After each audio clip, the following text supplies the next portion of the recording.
magkano ang magagastos kung i-transfer natin ang titulo ng lupa na yumao na ang may-ari tungo sa tagapagmana?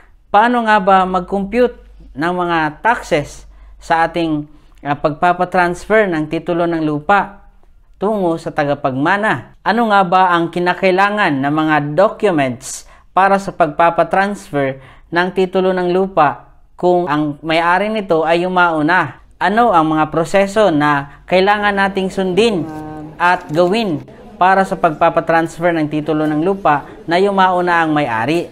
Maayong buntag, ako si John Beryl. Welcome sa aking YouTube channel. Bago tayo magpatuloy, maraming salamat po sa lahat ng sumuporta sa aking YouTube channel. Nakareceive po tayo nitong Silver Button Creator Award at maraming salamat po sa Panginoon at tayo ay binigyan ng pagkakataon na makatulong sa inyo sa inyong pagpoproseso ng inyong pagpapatitulo o pagpapatransfer ng titulo ng lupa. Maraming salamat po sa inyong suporta. Ang video ito ay extrajudicial settlement of estate at ang proseso kung paano nga ba natin mapapalipat ang titulo ng lupa kung yumao na ang may-ari. Yung lahat na tagapagmana o yung mga magkakapatid at balo, kailangan nyo munang magkasundo. Kung hindi kayo magkakasundo, ibang video po ang ating gagawin para po sa inyo. Yun po ay kailangan ng abogado at kailangan nyo pong magpetisyon sa korte upang hatiin ang inyong lupa. Ngayon, sa videong ito, kung magkakasundo kayo, ay panoorin po natin ang videong ito. Pag kayo po ay nagkasundo na, kailangan nyong pag-usapan kung ano ang hatian ng inyong lupa. Pag kayo po ay nagkasundo na, ay kailangan nyo pong kumuha ng mga total land holdings o properties ng yumaong may-ari ng lupa para makuha po ninyo ang total na listahan ng mga properties ng namatay ninyong magulang o yumao po ninyong magulang. Pumunta po kayo sa Assessor's Office. Sa Assessor's Office, makakuha po kayo ng total land holdings at tax declaration ng mga property na nakarehistro po sa yumao na may-ari ng lupa. Ang certification po ng total land holdings o tax declaration ay nagkakalaga ng 100 to 200 pesos dito sa amin. Ang susunod na hakbang ay pumunta po kayo sa Registry of Deeds. Gamit ang tax declaration, may mga title numbers po. At dyan po ninyo malalaman kung anong title number ang titulo ng lupa ng yumao ninyong decedent o magulang o di kaya ninuno na ipapatransfer ninyo po ang titulo. Ang tax declaration po ang inyong reference para sa pag-request ng certified true copy kung wala po kayong kopya ng titulo ng lupa. Sa Registry of Deeds, ang mag-request ng certified true copy ng title ay nagkakahalaga ng 300 pesos more or less. Madadagdagan po yan kung mas maraming pages ang titulo ng lupa ng inyong i-request na titulo.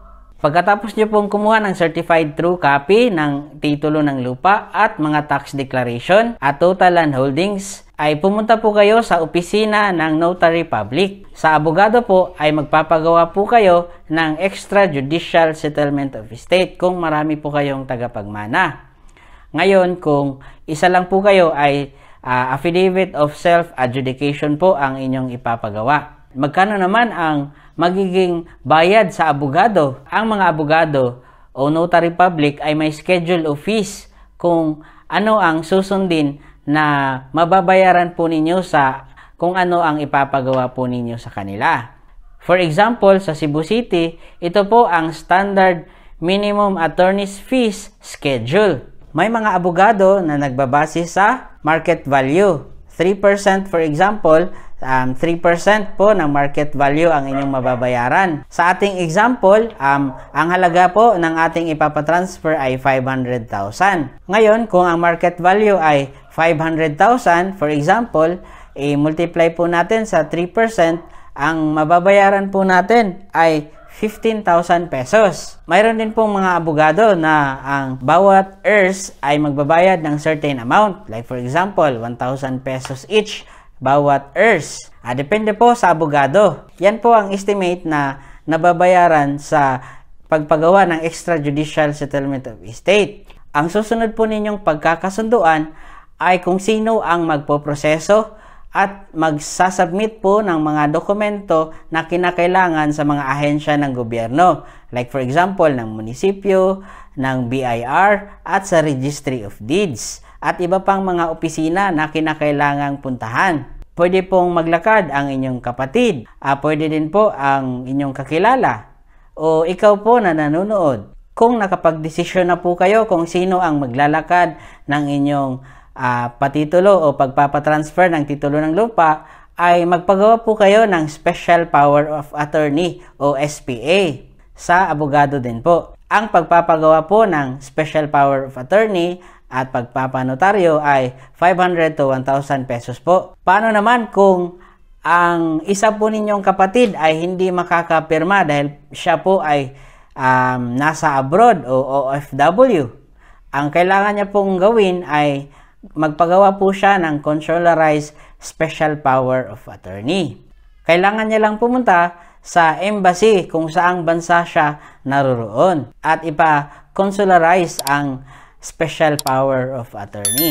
Kung ikaw po ang naatasan ng iyong kapatid o di kaya ng inyong mga kakilala na magproseso ng titulo ng lupa o pagpapatransfer ng titulo ng lupa galing sa kanilang mana, ay panoorin lamang po ang videong ito. Pagkatapos nyo po sa abogado, ibigay nyo po ang mga ito sa nagpoproseso o maglalakad ng inyong pagpapatransfer ng titulo ng lupa. Valid ID, photocopy, Tax Identification Number or TIN, yung Owner's Duplicate Copy of Title, Death Certificates galing sa Philippine Statistics Authority o PSA, Certified True Copy po ng Death Certificate. Kung wala po kayong TIN, ay ipapagawa po yan sa BIR at i-verify ang lahat ng inyong TIN sa BIR. At gagawan din ng TIN ang decedent. Yung extrajudicial settlement of estate ay kailangan po ninyong ipa-publish sa newspaper. Maghanap po kayo ng publishing house.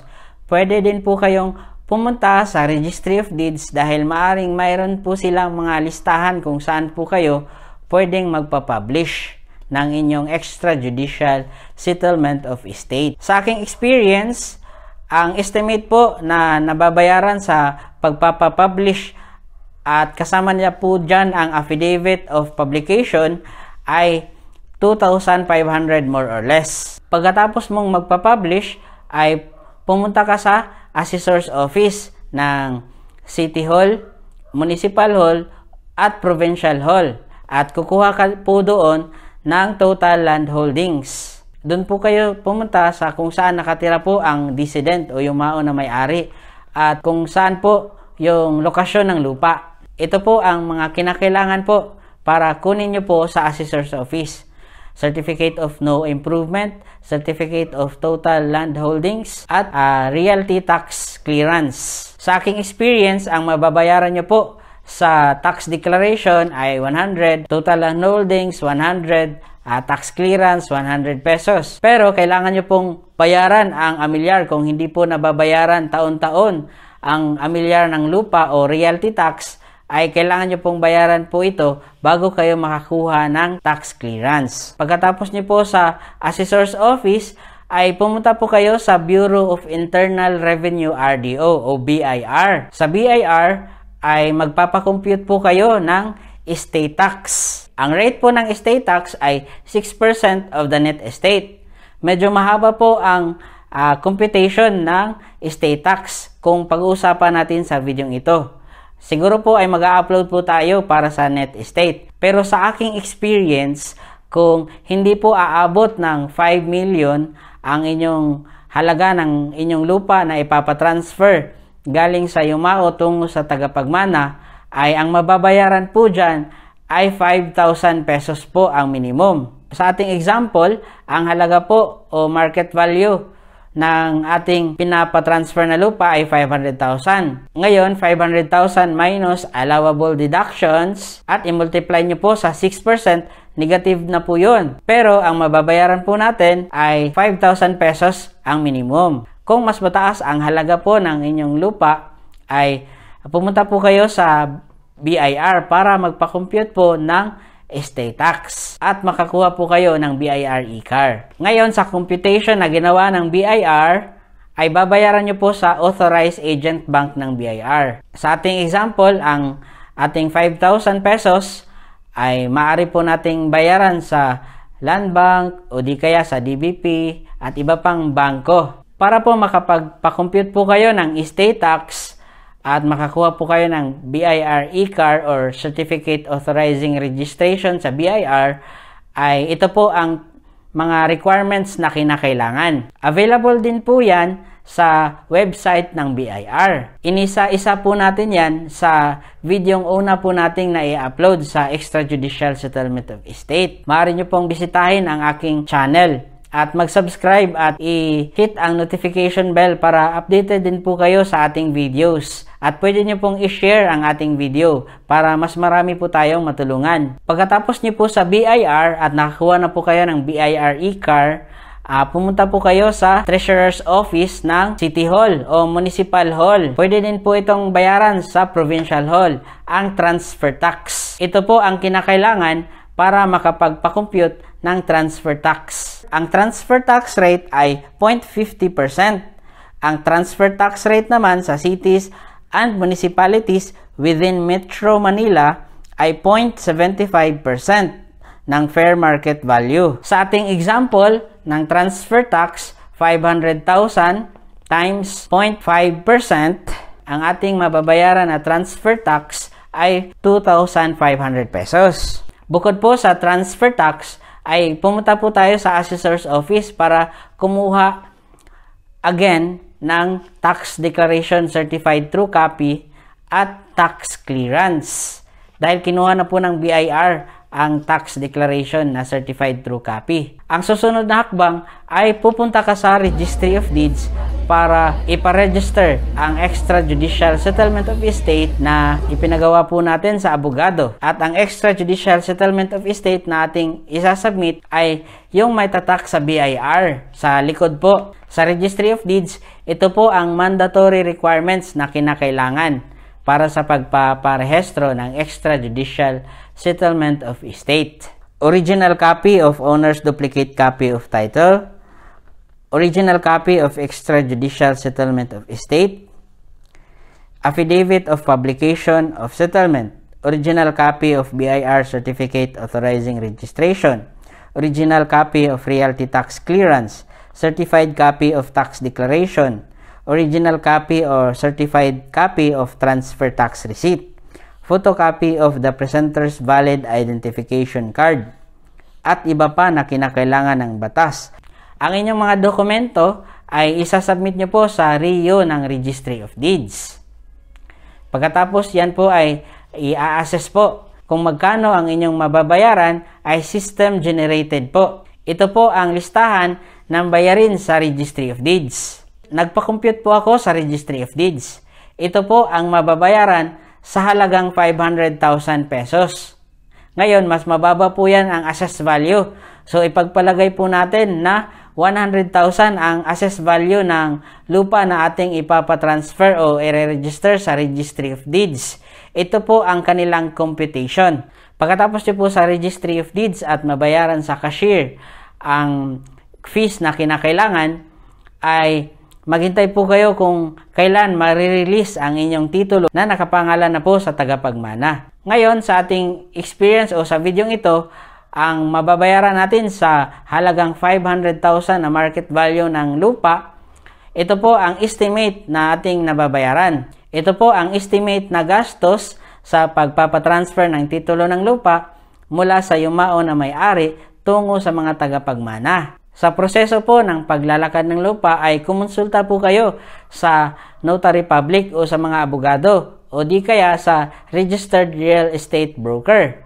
Maraming salamat po sa pagsuporta sa ating YouTube channel. Sana po ay natulungan ko po kayo. Dalangin ko po na magkaayos po kayo sa inyong mga mamanahin na mga lupa. Mag-subscribe at i-hit ang notification bell para updated po kayo sa ating mga videos. Amping mo sa inyong pagproseso.